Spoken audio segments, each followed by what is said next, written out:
Hello my dear students. आज जो हमारा टॉपिक रहेगा वो रहेगा ट्रांजिस्टर का। ट्रांजिस्टर में आपका BJT bipolar junction transistor. Last हमने डायोड का टॉपिक ख़त्म किया है और अभी हमारा ट्रांजिस्टर का शुरुआत रहेगा।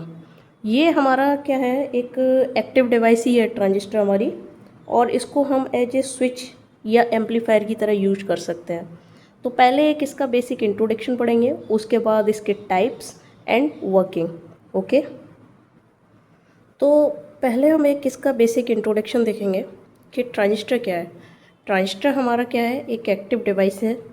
इसको हम एक स्विच और एक एम्पलीफायर की तरह यूज कर सकते हैं।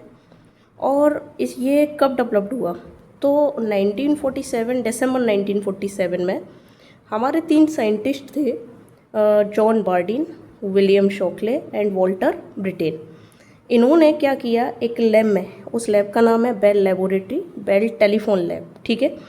उसमें अपना पहला ट्रांजिस्टर इन्होंने डेवलप्ड किया। यानी इलेक्ट्रॉनिक सिस्टम्स में ट्रांजिस्टर किसके स्थान पर आया? वैक्यूम ट्यूब डिवाइस हुआ करती थी पहले युग। ट्रांजिस्टर से पहले हम क्या यूज करते थे? Vacuum tube device. तो निर्वात पंप की जगह ट्रांजिस्टर का यूज होने लगा। आफ्टर दैट ट्रांजिस्टर जैसे आया तो उसके बाद इंटीग्रेटेड सर्किट भी आया, यानी कि आईसी, जिसे आप चिप भी कहते हैं। तो ये एक छोटा सा इंट्रोडक्शन है ट्रांजिस्टर के बारे में कि ये कब आया, किसने डेवलप्ड किया।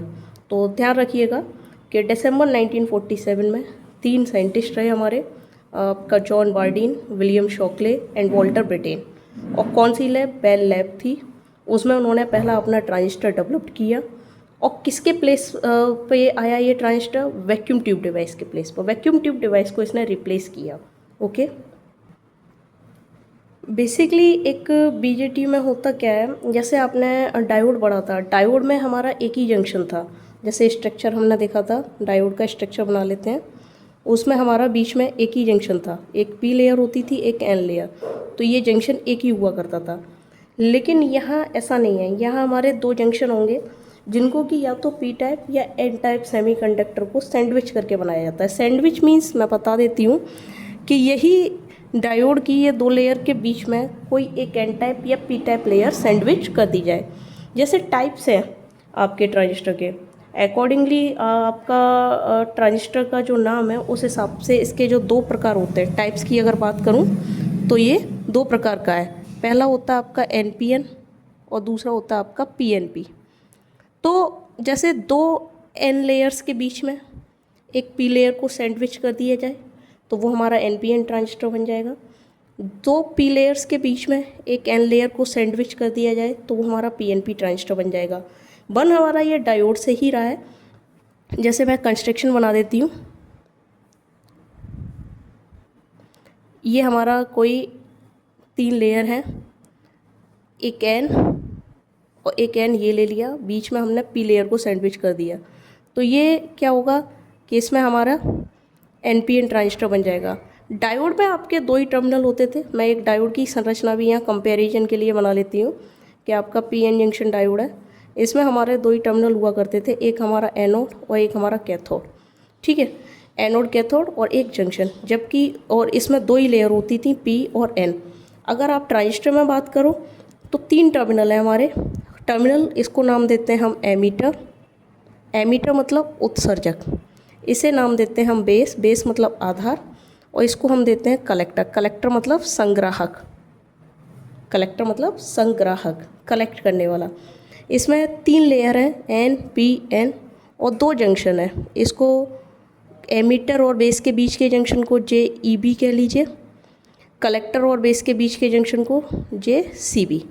तो इस तरीके से हम देखते हैं कि डायोड में 2 टर्मिनल, 2 लेयर, एक जंक्शन था। लेकिन ट्रांजिस्टर में 3 terminal, emitter, base, collector, 3 layer और 2 जंक्शन है। सेम हम पीएनपी का भी बना सकते हैं इसी तरीके से। पीएनपी ट्रांजिस्टर की संरचना आप क्रिएट करोगे तो पीएनपी में आपका क्या रहेगा कि 2 पी लेयर्स के बीच में एक एन लेयर को क्या कर दिया जाए? सैंडविच कर दिया जाए, पीएनपी। और ये हमारा हो जाएगा पीएनपी ट्रांजिस्टर।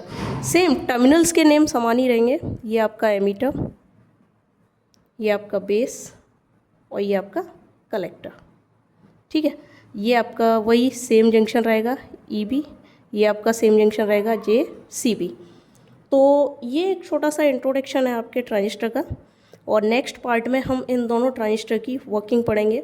उससे पहले हम ये भी देखेंगे कि एमीटर क्या है, बेस क्या है, कलेक्टर क्या है। एक छोटा सा व्यू मैं अभी दे देती हूँ आपको एमीटर, बेस, कलेक्टर के बारे में, जिससे आगे के पार्ट में हम इसकी डायरेक्ट वर्किंग पढ़ेंगे। फिर देखिए एमीटर टर्मिनल क्या करता है वो समझ लीजिए। सबसे ज़्यादा इम्पोर्टेंट जो है एमीटर है। जैसे यहाँ आप देख रहे हो ये एमीटर, ये एमीटर। NPN ट्रांजिस्टर में एमीटर टर्मिनल हमारा एंड साइड से कनेक्ट है, और यहाँ PNP में हमारा एमीटर P साइड से कनेक्ट है। तो मैंने ये लिखा है कि एमीटर आपका क्या रहता है, हैवीली डोप्ड रहता है। हैवीली डोप्ड मतलब इसमें इम्प्योरिटी ज़्यादा मात्रा में ऐड रहती है। ओके, डोपिंग का मतलब है इम्प्योरिटी ऐड करना, अशुद्धि मिलाना। तो इसके द्वारा क्या होता है कि अधिक संख्या में चार्ज कैरियर्स मतलब या तो इलेक्ट्रॉन्स या होल्स। अब जैसे NPN ट्रांजिस्टर की बात करेंगे तो हमारे यहाँ अधिक संख्या में क्या होंगे, N में चार्ज कैरियर्स क्या होते हैं, आपके मेजॉरिटी में वो होते हैं इलेक्ट्रॉन्स, और P में आपके मेजॉरिटी चार्ज कैरियर्स क्या होंगे, होल्स। तो वो इलेक्ट्रॉन्स या होल्स बेस में इंजेक्ट किए जाते हैं, यानी कि यहाँ से तो आपके इलेक्ट्रॉन्स जाएंगे बेस के लिए, और यहाँ से आपके होल्स जाएंगे बेस के लिए। ठीक है, तो एमीटर आपका क्या है कि बहुत ही हैवीली डोप्ड लेयर है, अधिक अशुद्धि वाली लेयर, और इसके द्वारा अधिक संख्या में आपके चार्ज कैरियर्स यानी इलेक्ट्रॉन्स या होल्स बेस में इंजेक्ट किए जाते हैं, यानी बेस में डाले जाते हैं। तो सेकंड वन लेयर जो है हमारी वो है बेस। हमने एमीटर के बारे में देखा। बेस क्या है, बेस हमारी बहुत ही पतली लेयर होती है। देखिए जो बेस जो है हमारा बहुत ही पतला लेयर है। जैसा कि आपको दिखेगा कि आपका इस तरीके से संरचना जो रहेगा वो ये रहेगा इनका, बहुत ही थिन लेयर दिखाई जाएगी ये बेस आपकी इस तरीके से। ठीक है,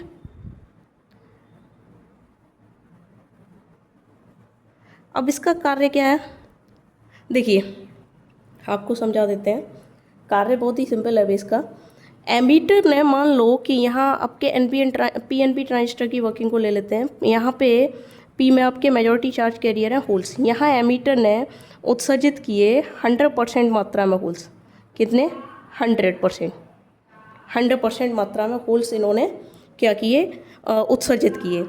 तो ये लेयर अब हमारी बहुत पतली है बेस। यहाँ से जो होल्स इस बेस में जाएंगे, इलेक्ट्रॉन्स के साथ मिलेंगे N लेयर में जाके, यानी बेस में जाके, वो बहुत ही कम मिल पाएंगे। यानी 100% में से केवल 2% होल्स इलेक्ट्रॉन्स के साथ रिकम्बाइन कर पाते हैं। फिर बाकी जो बच्चे कुछ 98% हैं, ये बेस अपने थ्रू किसको दे देता है, कलेक्टर को दे देता है। तो यही मैंने यहाँ राइट किया हुआ है कि ये बहुत पतली लेयर होती है। इसके द्वारा अधिकतर चार्ज कैरियर्स या इलेक्ट्रॉन्स या होल्स कुछ भी हो सकता है, उसको ये कलेक्टर को पास कर दिया जाता है।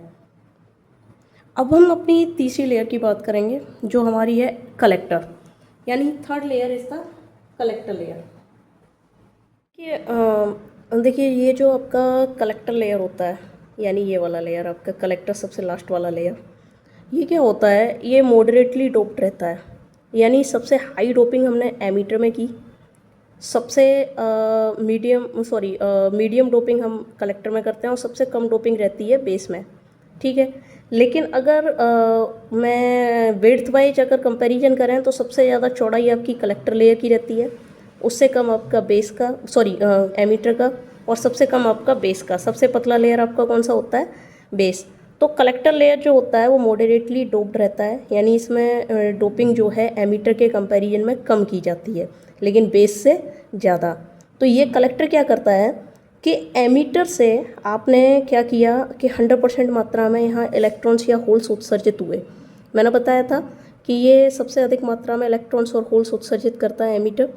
तो उसमें से मान लो 100% आपके उत्सर्जित हुए, 100% में से 2% आपके बेस लेयर के इलेक्ट्रॉन्स या होल से रिकम्बाइन कर पाते हैं, बाकी 98% कहाँ चले जाते हैं, कलेक्टर में। तो ये उन्हें कलेक्ट करता है। ठीक है, तो कलेक्टर लेयर की चौड़ाई सबसे ज़्यादा, उससे कम एमीटर, सबसे कम बेस। और डोपिंग वाइज देखें तो एमीटर लेयर में डोपिंग सबसे ज़्यादा, उससे कम आपका कलेक्टर में, सबसे कम आपकी बेस में। ठीक है, आगे आपका NPN PNPN की वर्किंग देखेंगे हम, वो नेक्स्ट पार्ट में देखेंगे। Thank you.